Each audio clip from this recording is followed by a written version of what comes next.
Japan seems like a nice place to live. People are polite, the streets are relatively clean, and if you're in Tokyo or other major cities, the streets are full of shops, restaurants, and izakayas and bars. On surface, everything appears nice and orderly, and it really does feel like a comfortable place to live. But if you stay here long enough, especially if you actually live among Japanese people rather than staying inside an expat bubble in Tokyo, you start to notice that something is off. Beneath the smiles and polite words, there's a kind of coldness.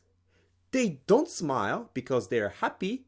They smile because smiling has been carved into their faces. You can't tell whether they're enjoying the conversation with you or not. When you tell a joke, they would laugh, and you feel happy about it. But when you are not making a joke, they also still laugh anyway.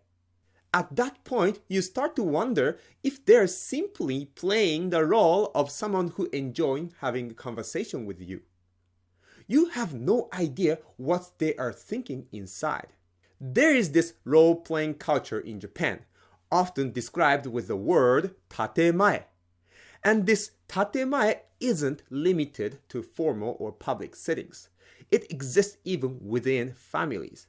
For example, when a father finds out that his daughter has been selling her underwear and he was called by the police, and the officer explains to him what happened.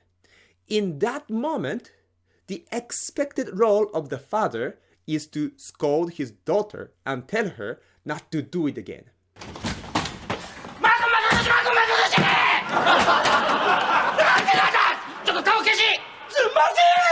So that's the part he is supposed to play. So he plays it. ああ、まったく。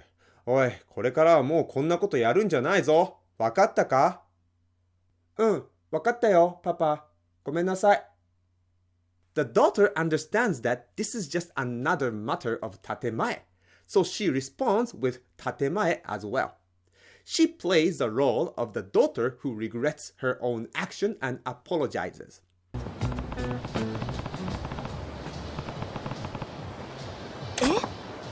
And once the father and daughter have completed their roles, they simply return to their normal lives, where the daughter continues selling her underwear.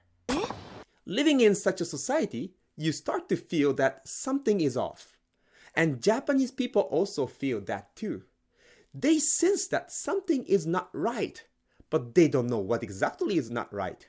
Some blame foreigners, some blame conservatives, some blame stagnating economy. But these are all surface level issues.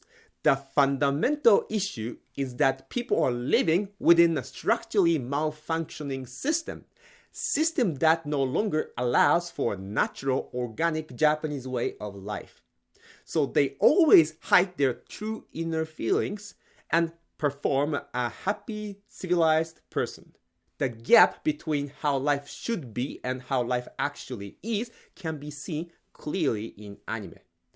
Anime often portrays the idealized life, a main character surrounded by reliable friends. They live in a supportive community where people help each other. おかみさん、この隙に裏から鬼へ。僕も戦う。相手は武器を持ってんだよ。でもいい子じゃないか。守っておやり。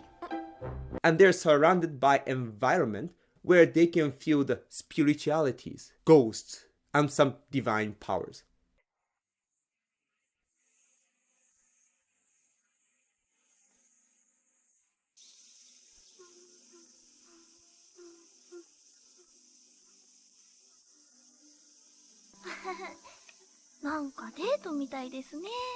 These stories are reflections of what they wish their life would be, which no longer exists in reality. In reality, most people, especially after they graduate from schools, they no longer have any friendly circle or community they can rely on. They have no one to ask for help. And their spirituality, which is hidden at their core, has nowhere to manifest. Everything becomes role play. You play the good, law-abiding citizen. You play the good father or mother. And when you look around, you see people who look tired, drained, and unhappy. Many people are just too exhausted even to say konnichiwa to their neighbors. There is now a kind of greeting phobia or neighbor phobia. Many people are afraid of encountering their neighbors, so they do whatever they can to avoid encountering them. For example, checking the peephole to make sure there's no one around. Or they hide it somewhere when they see someone is approaching to the elevator, so they can avoid taking the elevator together. They try their best to avoid any encounter. In Japan, the sense of community has collapsed, replaced by individualism imported from the West. But unlike Western countries, where individualism is balanced by Christian values such as love your neighbor, compassion for lost sheep, and church communities that support one another. Japan doesn't have those. Japan's sheer individualism just push everyone toward isolation. 警察庁によりますと、去年1年間で全国の警察が遺体を取り扱った20万人余りのうち、自宅で亡くなった一人暮らしはおよそ7万6千人でした。In this new individualistic worldview, neighbors are simply trouble. Even family members can feel like burdens. Those who fall behind are dismissed as losers through a logic of 自己責任, personal responsibility. And a person's moral value is reduced to whether or not they can perform what is expected of a proper citizen. In other words, all you should do is to behave like others. What you really feel inside doesn't matter. They try not to stand out, so their heads are always low. They walk like this. You might wonder what kind of life Japanese people used to live.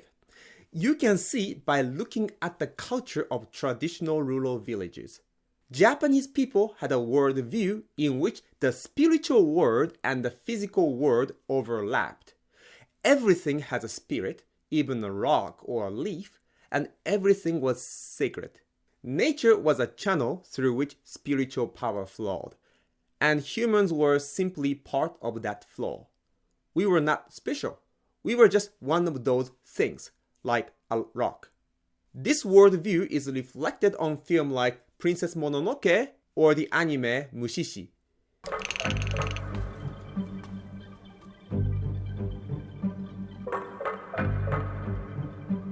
And people had their ways of living that allowed them to live in harmony with both spiritual world and the community. Their community is organized around the shrine, jinja. And the jinja did not always mean the building. Many shrines existed long before any structure was built. In My Neighbor Totoro, for example, there's a large sacred tree, a shinboku, where Totoro lives.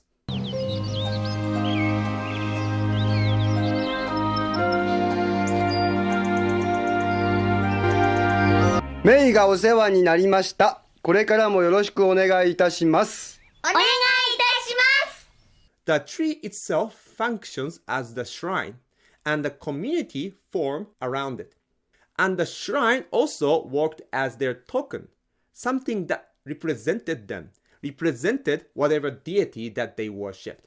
This spiritual entity protected them, and it could also curse them if they were not living in the right way. Japanese people place a very high value on harmony and cooperation.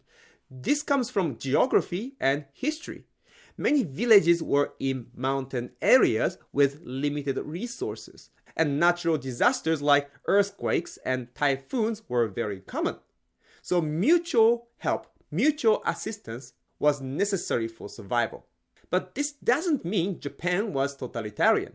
People don't care about the harmony of entire Japan or a city, but they care the harmony of more small circle, like small communities. If you have experienced school life in Japan, you can see how it works.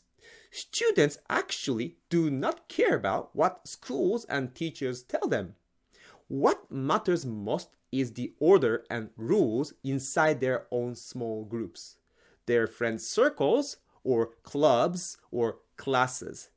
For example, sports clubs usually have a very strict hierarchy and rules that members have to follow. おいおいおい2年どうなってんだビール教えてや2年石川今年の1年はアンサーを知らないのかすいませんでした自分らの教育不足ですてめえら教えたろ But when it comes to rules imposed by the school, they usually don't take it seriously. I said Japanese people value harmony. But the harmony they value is not the harmony of the entire village. What they care about is the harmony within each community inside the village. In all villages, there were several internal communities. For example, there was this kodomo-gumi, which consisted of children around the age of 7 to 14. This group was run by the children themselves. They had their own order and rules. For example, where they were supposed to play, what they should do or not to do, how to behave, what kind of pranks were acceptable. And when you reached 15, you were considered an adult, seijin, and you entered youth organization called Wakashugumi or Wakamonogumi. This group played an important role in village life, preparing festivals, doing some heavy labors, and even defending the community if outsiders come. Seniors taught the younger members proper conduct, discipline, and the behaviors expected of adults in the village. And there was also a female group called Musumegumi, which girls entered after their first menstruation. And this group protected their female members. These groups had clear hierarchy and rules. But they were nothing like a school hierarchies now in Japan, where individuality is suppressed.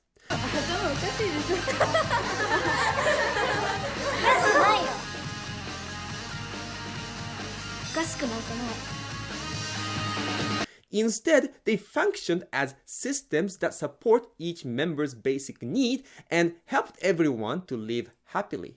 Everyone was expected to cooperate when necessary. But this also meant that when you needed help, they would help you. For example, if a boy liked a girl in the village, the senior members of the group would negotiate with Musumegumi. And if possible, they arrange a meeting with her.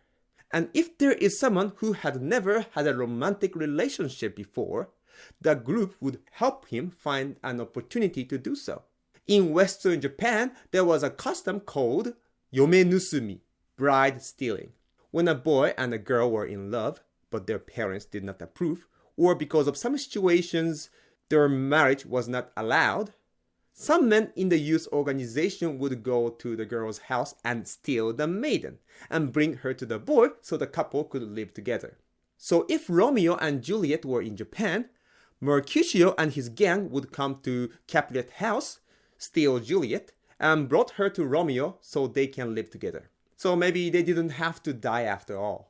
In the most of the history, Japanese people were living in a community where everyone helped each other voluntarily and happily. I said happily because they enjoy helping others. If you go to Osaka, you can still see the traces of this. If you look like you are unsure where to go, an Oba-chan, Osaka no Oba-chan might come up to you and take you to the destination. And if you turn down her offer, she will look disappointed, as if she really wanted to help. Japan used to have communities which don't divide people into clear winners and losers. If you cannot find a partner, the community will find them. If you don't have confidence confronting girls, or if you don't know how to behave in front of girls, your community will teach you. They even teach you how to perform sex. It was completely different from the communities today. In schools now, the hierarchical social structure divides students into winners and losers. And unless you are considered one of those cool students, you don't have any chance to build any romantic relationships.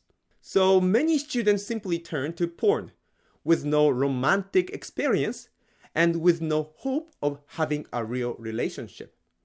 Their fantasy would become disconnected from realities and their imagination expands without limit.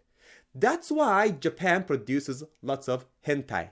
As reflected in recent Japanese political upheaval, many people seek change. In this tidy society where many people feel what they call ikizurasa, it's hard to live. It's uncomfortable to live. It's not that people are so poor they can't afford smartphone, or that their streets are just so dangerous that they cannot walk alone at night. They don't have acute pain, but they have chronic discomfort. Meeting a neighbor feels uncomfortable. Saying hello feels uncomfortable. Human relationship feels very uncomfortable. Reality feels uncomfortable.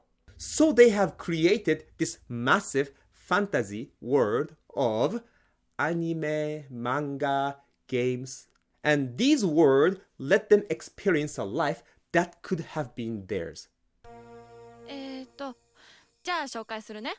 まずは本家のマリコおばさんに、おばさんちのリカさんとリーチさん。で、こっちがマンスケおじさんに、タスケさん、ナオミさん。清美さんに、タスケさんちの翔太に。